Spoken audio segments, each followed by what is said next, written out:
Hey guys, this is Dan again. Thank you so much for joining us here. We're happy to be doing another recipe from the New York Historical Society. As we said last week, a new recipe is going to be published on the New York Historical Society's website once a week. And now we're going to be doing another one from the Duane Family Cookbooks. Lemon cake was last week, as I mentioned. This week we are tackling the clove cake. Except this one we are going to pare down a little bit, and here's the reason why. On the original recipe, much like the other one, we don't have a lot of cooking instructions. We have a list of ingredients, and these ingredients are 3 pounds of flour, 1 pound of sugar, 1 pound of butter, 3 eggs, a pint of molasses, which in this case, if it's a normal pint, 16 ounces, an imperial pint, just over 19 ounces, and 2 spoonfuls of cloves or teaspoon of ginger. So that's pretty big. That's about 12 cups of flour right there. So we are going to pare it down a little bit, and we are going to make clove muffins, and specifically spice muffins, because we're going to change up the spices a little bit too. So for this recipe, for 12 muffins, what we're going to do is 2 cups of flour, 3/4 of a cup of sugar. We've got a 1/4, or sugar I should say, that was the butter. Let's try that again. 1/4 of a cup of butter, 1 egg. We have our molasses here. This is about 3/4 of a cup of molasses. And then we're doing a little bit of a spice blend. We've got clove, nutmeg, and ginger. So we're taking the suggestion of having clove and ginger in it, and we're also going to put in an early American favorite, nutmeg. So first thing we're going to do, like in the original recipe, to get started is add the butter and the sugar in there and make sure that all comes together. And unlike my last recipe, I'm actually going to cream it this time. So I'm going to go ahead and cream that, and we'll get the results of that in just a minute.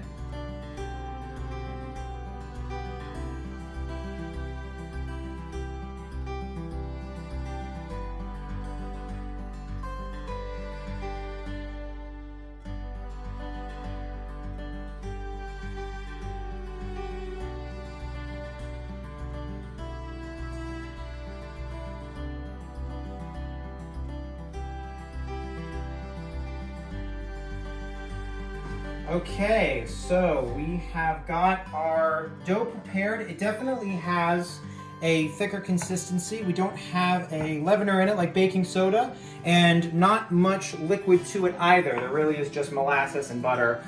So we're gonna follow the letter of the law with this one and see how it goes. But it smells delicious. It definitely has a gingerbread smell to it and consistency right now. And we're gonna go ahead and put it in these muffin tins right here. So we're gonna go ahead and fill them about 3/4 of the way up. These are pre-greased like the other recipe we did. You can go ahead and use parchment paper or butter. In this case, we just lightly sprayed them with olive oil, or if you have, of course, the cups for muffins, cupcake cups, we went ahead and just oiled ours slightly. And we're gonna go ahead and just fill them almost all the way up, but not really, and just put them right there for this recipe. We're gonna fill 12 of them.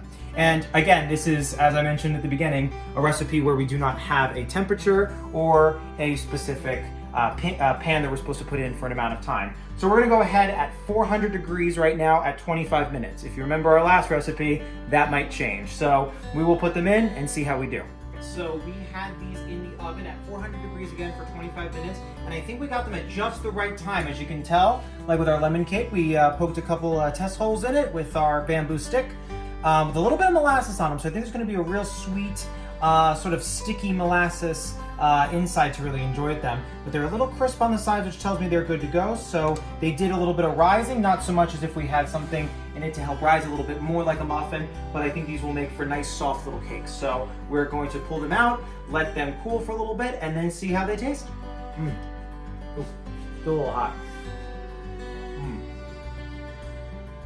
Very fragrant, very spicy. It is a gingerbread. It certainly is a gingerbread. What I love about it too is that with the amount of molasses we have in there and the sugar, this kind of what we might call a tea cake, or in this case like a bread or a cake itself with clove cake, has a very toffee-like consistency and flavor that's really nice, and very much a dessert. This is definitely a tea cake, but also feels very decadent the way you bite into it and enjoy it. So we will put the recipe below for you to try out yourself. You can either try it in this cupcake fashion or any way that you see fit, but I think you're going to really enjoy it. Thank you so much again for joining us here, and we'll see you on the next recipe.